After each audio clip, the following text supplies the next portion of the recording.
Okay, hopefully a quick video on weightlifting.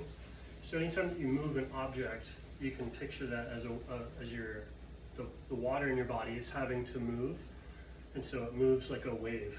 So if you lift something up, there's a wave, and then that wave, since it moves through your whole body, anything that you do in your body water ripples out and echoes. So if you move this thing up, you'll find that it pushes off the floor, and you'll feel a current or a movement. There has to be, right? The movement of the weight there has to be a current in your body, and it like lifts up. So to get the maximum amount of results from your weightlifting, you want to make sure that that current moves through every part of your body. So there's a current of it going up. I'm just going to ride it. I'm going to try and get every part of my body to ride and be connected to the current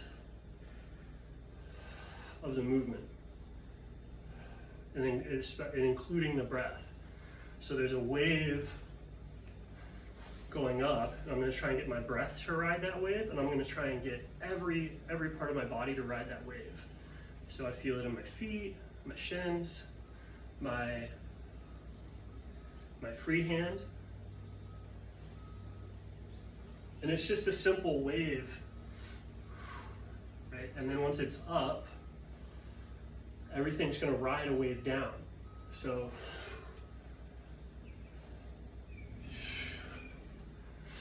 that's gravity. And if you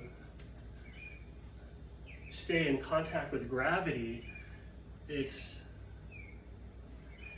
free surfing. So the same way that I want my whole body to ride the impulse going up, I also want to get the whole body to press into resist the gravity going down, and that'll teach me to surf or connect to the gravitational force.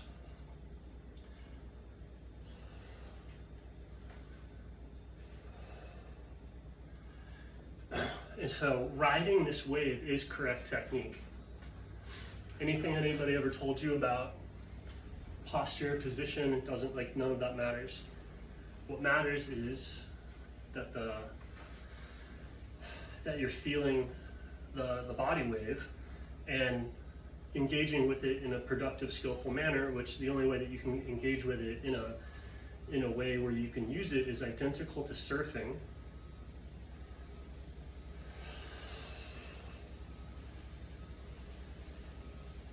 So you're creating the wave, and you create the wave in such a way that it pushes the body through the water. So you can have just a part of the body catching the wave and riding it, and the rest of the body is just kind of drag, or you can have the whole body becomes a functional, useful part of the surfboard. Versus like, oh, this is a shoulder exercise, so only my shoulder is surfing.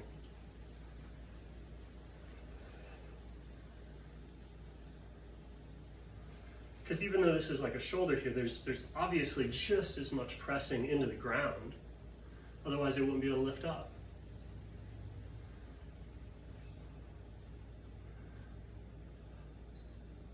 And so heavier weights helps you generate a bigger wave,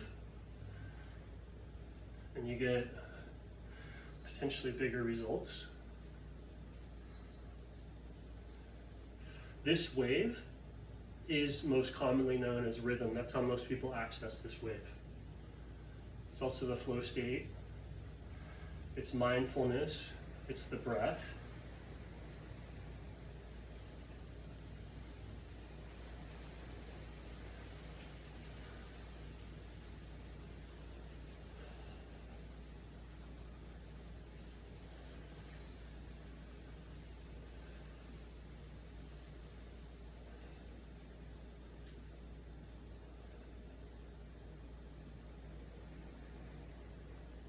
And then you can like hold a wave at a certain pitch. That's like lifting water up out and then holding it.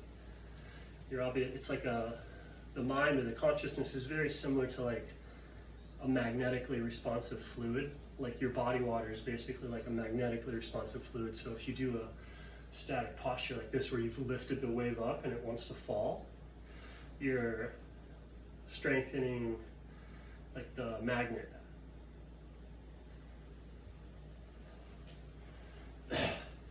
Which is awesome for generating big waves. And then there's training the skill of getting the body to surf.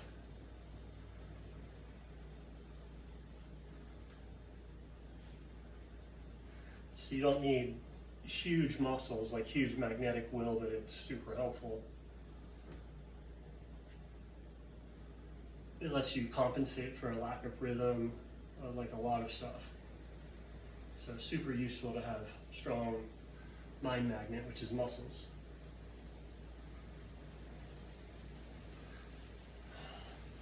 Or you can get the wave up, and then I want to direct it wants to fall, so I direct that entirely into my structure, and then you can feel this popping and releasing things and being kind of therapeutic.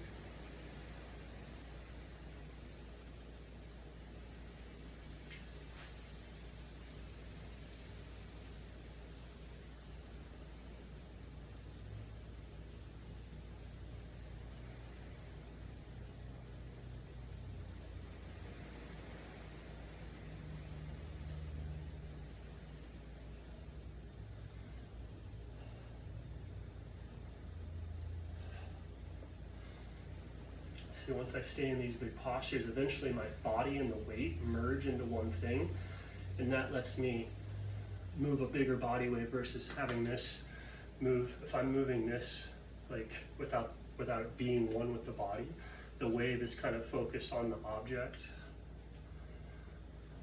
and I just kind of have to keep my body with it. But if you do postural static stuff, you really start to become one with the objects that you're holding, including like horse stance or whatever. These things, your magnets become just like one with the ether fluid. Like your blood is ether fluid. It's the charged, fluidic reality that is magnetically responsive to your will, within which all your thoughts, feelings, perception, sensation, the whole world exists or emerges from. The ether is, what we see as ether is, or don't see as ether, is the subjective experience of living body water. Our view of our water from the inside is ether. Everybody else's view of what we think is ether is our body water.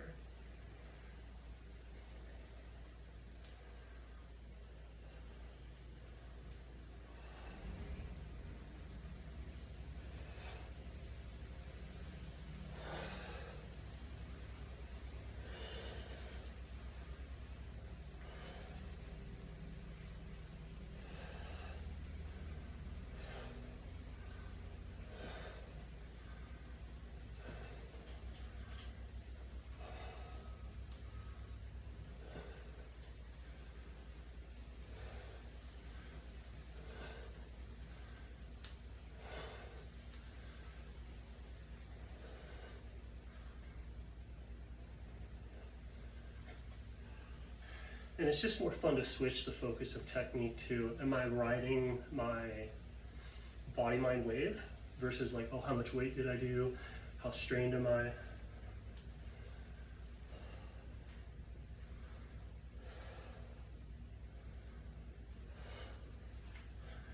And you can be like, well, which weight causes this to, which weight increases the connection? Which weight makes me most skillful at stitching or enhance? It's not even like bringing the mind and body together, but it's getting them to interact with each other skillfully, like a surfboard. Like a surfboard and a wave. Not like stitched together like with glue so that they're one thing.